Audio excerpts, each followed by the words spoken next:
Coulomb's law हमें क्या कहता है बेटा, देखो कूलम्स लॉ हमें फोर्स ऑफ इंटरेक्शन के बारे में बताता है कि अगर हम दो चार्जेस ले लें तो वो दो चार्जेस आपस में जो इंटरेक्ट करेंगे, एक दूसरे के ऊपर जो फोर्स लगाएंगे वो फोर्स कितना लगाएंगे।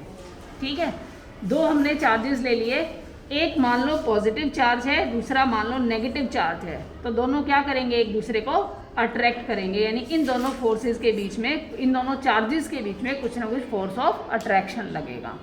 अगर हम दोनों लाइक चार्जेस ले लेते हैं, यानी या तो हम दोनों पॉजिटिव ले लें या हम दोनों नेगेटिव ले लें, तो उस केस में क्या होगा, रिपल्शन होगी।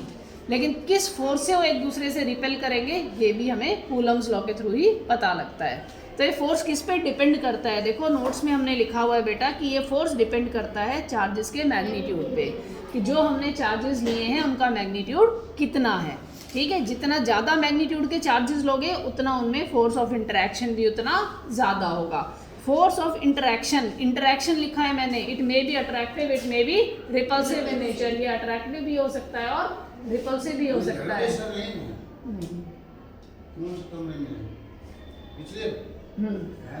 तो इसमें बेटा इंटरेक्शन का मतलब अट्रैक्टिव भी हो सकता है और रिपल्सिव भी हो सकता है, इसलिए यहाँ पे फोर्स ऑफ इंटरेक्शन लिखा गया है। ठीक है, चार्जेस पे डिपेंड करेगा, आपने लाइक लिए हैं, लाइक यानी सेम लिए हैं, पॉजिटिव पॉजिटिव लिए हैं या नेगेटिव नेगेटिव लिए हैं तो फोर्स ऑफ रिपल्शन बन जाएगा।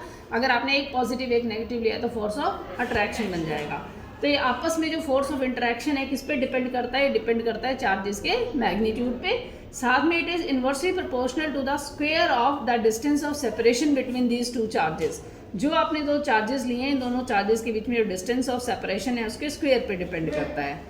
अब हमने क्या किया, इन दोनों फैक्टर्स को कंबाइन करके लिख दिया, तो हमारे पास आ गया F is directly proportional to Q1 Q2 upon R square, यानी फोर्स ऑफ इंटरेक्शन डिपेंड करता है चार्जेस के मैग्नीट्यूड पे और डिस्टेंस के स्क्वायर पे। ठीक है, ये डायरेक्टली प्रोपोर्शनल है, इसके एग्जैक्टली इक्वल नहीं है। जब हम एग्जैक्टली इक्वल का साइन लगाते हैं तो उस केस में हमारे पास क्या होता है बेटा, फोर्स एक कांस्टेंट आ जाता है, इलेक्ट्रोस्टैटिक फोर्स कांस्टेंट, जिसको हम K से डिनोट करते हैं। आपने डायरेक्टली प्रोपोर्शनल का साइन रिमूव किया और आपने इक्वल टू का साइन लगा दिया, उस केस में हमारे पास कांस्टेंट आ गया K।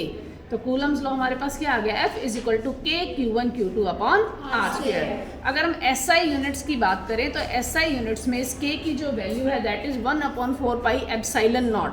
ये जो E नॉट जैसा सिंबल है ये एग्जैक्टली E नहीं है बेटा, ये थोड़ा C टाइप में सिंबल है, C बना के उसके बीच में एक लाइन लगी हुई है और नीचे हमने छोटी सी जीरो लगाई है सबस्क्रिप्ट में, इसको हम नॉट बोलते हैं। जो जीरो है it is pronounced as naught, और ये जो सिंबल है दिस इज एप्सिलॉन। तो हम इस कांस्टेंट को क्या बोलते हैं, epsilon not, EPSILON, epsilon not. इसको लिखना नहीं है एप्सिलॉन नॉट, प्रोनाउंस इसको एप्सिलॉन नॉट करना है। जैसे आप अल्फा, इस तरीके के सिंबल को आप अल्फा बोलते हो, ऐसे ही एक सिंबल ऐसे लाइन लगा के हम यू बना देते हैं, उसको हम बीटा बोलते हैं। ऐसे ही आप वाई जैसे सिंबल को गामा बोलते हो, तो ऐसे ही इस सिंबल का नाम जो है वो एप्सिलॉन है। ठीक है, तो K हमारे पास 1/4 पाई एप्सिलॉन नॉट है, पाई की वैल्यू 3.14 हम लेते हैं and epsilon not is 8.85 into 10⁻⁻12। जब आप ये सारी वैल्यूज पुट करके सॉल्व करोगे तो K यानी जो कांस्टेंट है इसकी वैल्यू आपके पास क्या आ जाएगी, 9 इंटू 10⁻9। यानी न्यूमेरिकल्स में आपको दोनों चार्जेस का मैग्नीट्यूड दे रखा होगा, उनके बीच में जो डिस्टेंस ऑफ सेपरेशन है R वो दे रखा होगा। तो उस केस में आपने क्या करना है बेटा, सारी वैल्यू सब्स्टिट्यूट करनी है और फोर्स ऑफ इंटरेक्शन निकालना है। वहाँ पे आप K की वैल्यू क्या डालोगे, 9 इंटू 10⁻9। एयर या वैक्यूम के केस में हम एप्सिलॉन नॉट ही यूज़ करते हैं। अगर हम चार्जेस को किसी और मीडियम में रख दें, यानी हम एयर या वैक्यूम में लेंगे तब तो हम एप्सिलॉन नॉट लेंगे, K की वैल्यू में 1/4 पाई एप्सिलॉन नॉट लेंगे। लेकिन अगर हमने इन दोनों चार्जेस को एयर या वैक्यूम से उठा के किसी और मीडियम में रख दिया तो वहाँ पे उस केस में हम एप्सिलॉन M से डिनोट करते हैं, उसकी वैल्यू मीडियम वाइज वेरी करती है, अलग होती है। ठीक है, लेकिन आपके न्यूमेरिकल्स में standard value epsilon not air या वैक्यूम के केस में ही हम लेंगे 9 इंटू 10⁻9, वही आपको याद रखनी है। ठीक है, अब अगर हमें डायमेंशनल फार्मूला निकालना है एप्सिलॉन नॉट का, तो हमने 11th क्लास में फर्स्ट यूनिट में डायमेंशनल फार्मूलेज निकालने किए थे। डायमेंशनल एनालिसिस हमने किया था, वहाँ हमने डायमेंशनल फार्मूले निकाले थे।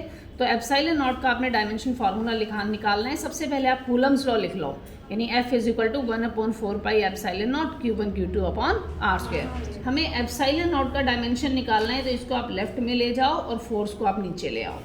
ठीक है, ऊपर हमारे पास चार्जेस है। चार्जेस का डायमेंशनल फार्मूला हमने लिखा है AT, है ना, A एम्पियर और T टाइम के लिए। चार्ज का डायमेंशनल फार्मूला AT कैसे होता है, ये चीज़ भी मैंने ऊपर बताई है। करंट क्या होता है, चार्ज अपॉन में टाइम। तो चार्ज क्या हो गया, करंट इनटू टाइम। करंट के लिए हमने ले लिया एम्पियर और टाइम के लिए कैपिटल T, यानी डायमेंशनल फार्मूला चार्ज का क्या होगा, Q = AT। तो यही फार्मूला Q = AT हमने Q1 और Q2 दोनों चार्जेस के लिए लिख दिया। नीचे हमारे पास 4 पाई इज कांस्टेंट, तो 4 पाई इज डायमेंशनलेस। फिर R², R क्या है, दोनों चार्जेस के बीच का distance. Distance is a kind of length, तो हमने L का स्क्वायर ले लिया क्योंकि R का स्क्वायर था। फिर हमारे पास है F यानी फोर्स, तो फोर्स का मास इंटू एक्सेलरेशन यानी mLT-2। जो टर्म्स कैंसिल आउट हो रही हैं उनको कैंसिल कर दो। फिर जो डिनोमिनेटर में जो टर्म्स हैं उनको आप नेगेटिव बना के ऊपर ले जाओ। आपके पास डायमेंशंस आ गई एप्सिलॉन नॉट की। ठीक है, अगर आपको SI यूनिट निकालनी है इसकी, तो SI यूनिट कैसे निकालोगे, चार्जेस के लिए हम क्या लेते हैं, coulomb. 4 pi is dimensionless, R² यानी डिस्टेंस का स्क्वायर, डिस्टेंस की SI यूनिट इज मीटर, तो हमने मीटर स्क्वायर ले लिया और फोर्स के लिए हमने लिया न्यूटन।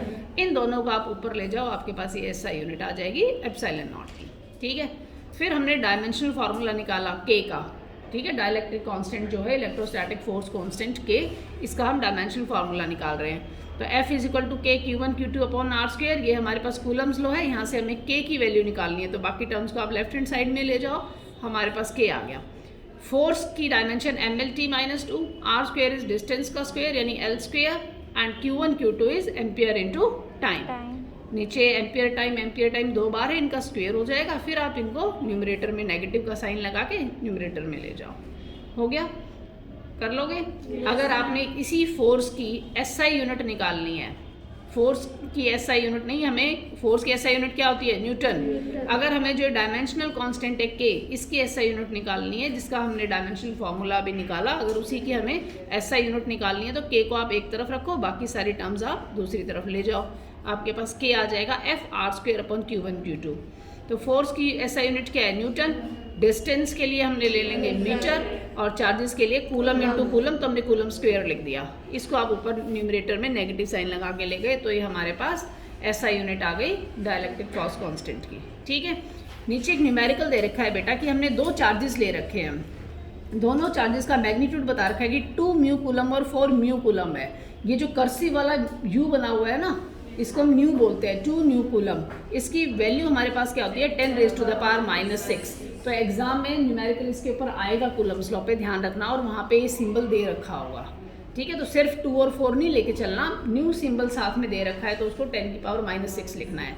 तो Q1 यानी एक चार्ज हमें दे दिया 2 × 10⁻⁻⁶, और दूसरा चार्ज हमें दे दिया 4 × 10⁻⁻⁶। इन दोनों चार्जेस के बीच में जो डिस्टेंस है वो सेंटीमीटर में दे रखा है। तो न्यूमेरिकल में सबसे पहले हम क्या काम करते हैं, जो वैल्यूज़ दे रखी हैं वो लिखते हैं और उनको SI यूनिट में कन्वर्ट करते हैं। तो हमने लिख लिया कि Q1 हमारे पास 2 × 10⁻⁻⁶ है, Q2 हमारे पास 4 × 10⁻⁻�6 है, R हमारे पास 2 सेंटीमीटर, तो इसको आपने मीटर में कन्वर्ट कर लिया 100 से डिवाइड करके। 100 से डिवाइड करने का मतलब हमने इंटू 10⁻⁻2 लिख दिया। फिर हमने क्या किया बेटा, जो हमारे पास ये फोर्स का जो फार्मूला है कूलम्स लॉ का, हमने ये पुट कर दिया।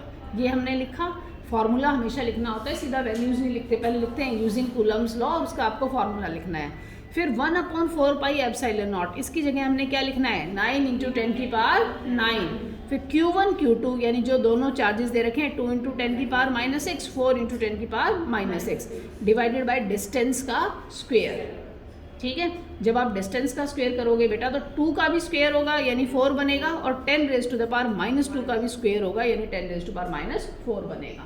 ठीक है, बच्चे 10 वाली पावर का नहीं करते, इसका भी करना है बेटा, दोनों चीज़ें ट्वाइस हो रही हैं। फिर आप इसको कैंसिल आउट करके आप आंसर निकाल लो, आंसर आपके पास न्यूटन में आएगा, क्योंकि हमने सारी यूनिट्स SI यूनिट्स लिए सारी, तो फिर फोर्स की भी हमारे पास फाइनल रिजल्ट किस में आएगा, न्यूटन में। ऐसे ही नेक्स्ट हमारे पास न्यूमेरिकल बेटा, how the force between two charges